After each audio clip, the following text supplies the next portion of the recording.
முறை ராஜா எதிரிகளை தாக்க ஒரு இராணுவ படை ஒன்றை தயார் செய்து போருக்கு தயாரானார்.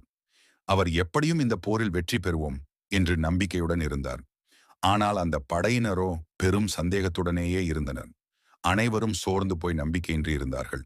இதனால் அந்த ராஜா தன் படை வீரர்களுக்கு தைரியத்தை வரவழைக்க என்ன செய்யலாம் என்று ஒரு ஜென் துறவியை பார்த்து கேட்கச் சென்றார். அப்போது அந்த துறவி ராஜாவிடம் ஒரு யோசனையை சொன்னார். அதே போல் ராஜாவும் செய்தார்.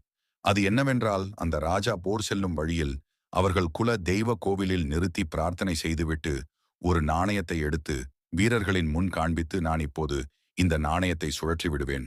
தலை விழுந்தால் நாம் வெற்றி பெறுவோம், இல்லையேல் போரில் தோற்போம் என்று துறவி சொன்னதை சொன்னார். வீரர்களிடம் நம் தலை விதியை இந்த நாணயம் நிர்ணயிக்கட்டும் என்று கூறி நாணயத்தை சுழற்றினார். அனைவரும் அதை கூர்ந்து கவனித்தனர். அப்போது தலை விழுந்தது. அதனால் அந்த வீரர்கள் நாம் நிச்சயம் வெற்றி பெறுவோம் என்று நம்பிக்கையுடனும் சந்தோஷத்துடனும் எதிரிகளை தாக்க தயாரானார்கள். யுத்தத்தில் வெற்றியும் பெற்றனர்.